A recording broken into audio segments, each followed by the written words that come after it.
راجہ عاصم صاحب جو کہ قطر میں آئل فیلڈ میں ملازمت کر رہے ہیں، اللہ تعالیٰ کا ان پر خاص کرم ہے۔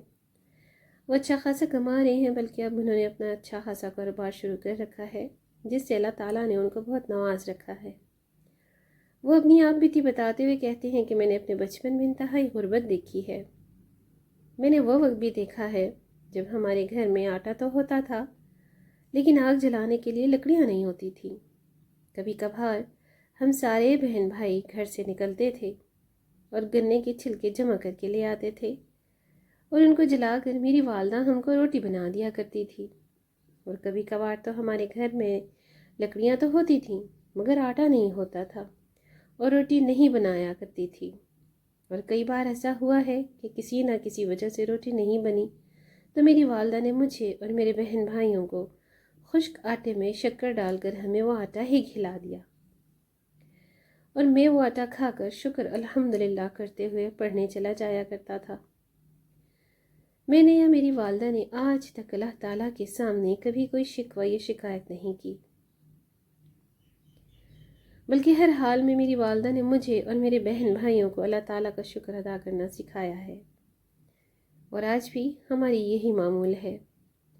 یہاں تک کہ ہمارے شکر کا پھل اللہ تعالیٰ نے ہمیں اس انداز میں دیا کہ آج ہمارے پاس زندگی میں کسی چیز کی کوئی کمی نہیں ہے، اور میرا ایمان اس بات پر پختہ ہو گیا ہے کہ ہم جتنا شکر ادا کرتے ہیں اللہ تعالیٰ ہم کو اتنا نوازتا جاتا ہے۔ خیر، وہ واقعہ سناتے ہوئے کہتے ہیں کہ میں ایک بار اپنے گھر پاکستان چھٹی آیا ہوا تھا۔ میری عمر اس وقت 50 کے قریب ہے، میرے بچے جوان ہیں۔ میرا سب سے پہلا بچہ پیدا ہونے کے کچھ ہی دن بعد فوت ہو گیا تھا۔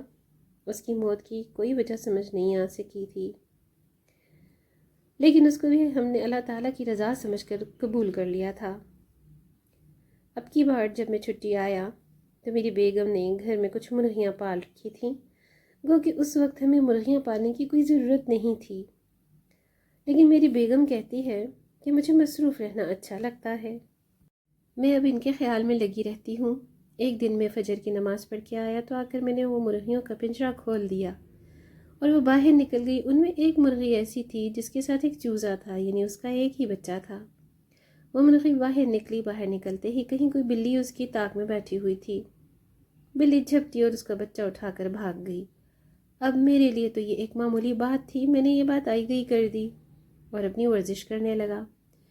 جب میں فارغ ہوا تو میں نے غسل کیا، میری بیگم نے ناشتہ بنا دیا تھا، ناشتہ کیا اور اپنے کسی کام سے گھر سے نکل گیا۔ جب میں گھر واپس آیا تو مجھے حیرت کا بہت بڑا جھٹکا لگا۔ میں نے دیکھا کہ وہ مرغی جس کا چوزا بلی پکڑ کر لے گئی ہے، اس مرغی کے سامنے چاولوں کے چند دانے پڑے ہیں، اور وہ مرغی اپنی آواز میں کک کک کر کے اپنے بچے کو بلا رہی ہے۔ وہ دانہ اپنی چونچ میں ڈالتی ہے، پھر واپس پھینک دیتی ہے اور ساتھ آوازیں نکال رہی ہے۔ پھر وہ ادھر ادھر دوڑتی ہے، بھاگتی ہے اور پھر واپس چاول کے ان دانوں کے پاس آ جاتی ہے۔ میری بیگم اتنی توجہ سے یہ منظر دیکھ رہی ہے کہ اس کو میرے آنے کی خبر بھی نہیں ہوئی، مگر جب میں نے اپنی بیگم پر نظر ڈالی تو دیکھا کہ اس کی آنکھوں سے مسلسل آنسو بہہ رہے ہیں۔ میرے بچے جو بھی اسکول سے چھٹی کر کے گھر نہیں پہنچے تھے اور میری بیگم گھر میں اکیلی تھی۔ میں آگے بڑھا، اپنی بیگم کو اٹھا کر کھڑا کیا اور اپنے سینے سے لگا لیا۔ اس سے پوچھا کہ کیا بات ہے، تم کیوں رو رہی ہو؟ اس نے روتے ہوئے کہا کہ تم نے مرغیاں کیوں نکالی تھیں؟ جب تمہیں ترتیب نہیں پتہ تھی، جب تم ان کی حفاظت نہیں کر سکتے تھے، تو تمہیں کیا ضرورت تھی ان کو نکالنے کی؟ میں نے پوچھا بات کیا ہوئی ہے تو اس نے بتایا کہ دیکھا نہیں، مرغی کا چوزا بلی پکڑ کے لے گئی ہے۔ مرغی بار بار چوزے کو بلاتی ہے اور وہ نہیں آ رہا، وہ آئے گا بھی نہیں کیونکہ وہ تو بلی نے مار دیا ہوگا، کھا لیا ہوگا۔ میں اپنی بیگم کی بات سن کر حیران ہوا اور پوچھا کہ تم صرف اتنی سی بات کے لیے رو رہی ہو؟ بلی نے چوزا پکڑ لیا ہے تو کیا ہو گیا ہے، ہم کچھ عرصے بعد دوبارہ چوزے نکلوا لیں گے، پھر ایک نہیں ایک سے زیادہ چوزے ہوں گے، اس میں رونے والی تو کوئی بات نہیں۔ میری بات سن کر میری بیگم جو میرے سینے سے لگی ہوئی تھی وہ مجھ سے دور ہو گئی۔ اس نے کہا کہ شاید تم کو پتہ نہیں ہے، جب اولاد چھن جاتی ہے تو کتنی تکلیف ہوتی ہے۔ جب میری بیگم نے یہ بات کی تو تب مجھے یاد آیا کہ در حقیقت میری بیگم کو چوزے کی پکڑے جانے کا دکھ نہیں، اس کو ایک ماں سے اس کی اولاد چھن جانے کا دکھ ہے، کیونکہ میری بیگم خود اس دکھ سے گزر چکی ہے اور وہ سمجھ سکتی ہے کہ جب اولاد مر جاتی ہے تو کتنی تکلیف ہوتی ہے۔ اور پھر ہماری مرغی کے پاس تو تھا ہی ایک چوزا۔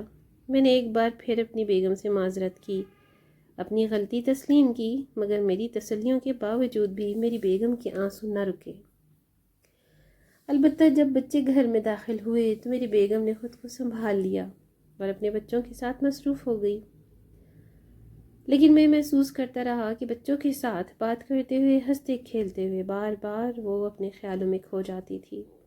اپنی بیگم کی حالت دیکھ کر مجھے اندازہ ہوا کہ بلا شبہ جب اولاد مرتی ہے تو ایک باپ کے لیے بھی بہت دکھ کی بات ہوتی ہے، مگر باپ سے زیادہ ماں کو دکھ ہوتا ہے۔ باپ شاید حالات کو دیکھتے ہوئے سمجھوتا کر لیتا ہے، ماں بھی حالات کے ساتھ تو چلتی ہے، مگر اس کے جگر جو ٹکڑا چھن جاتا ہے نا، اس کی جگہ پھر نیا ٹکڑا نہیں آتا، اس کی جگہ ہمیشہ خالی رہتی ہے اور ہمیشہ یاد رہتی ہے۔ اللہ تعالیٰ سب کی اولاد کو اپنی حفظ و امان میں رکھے، آمین ثم آمین۔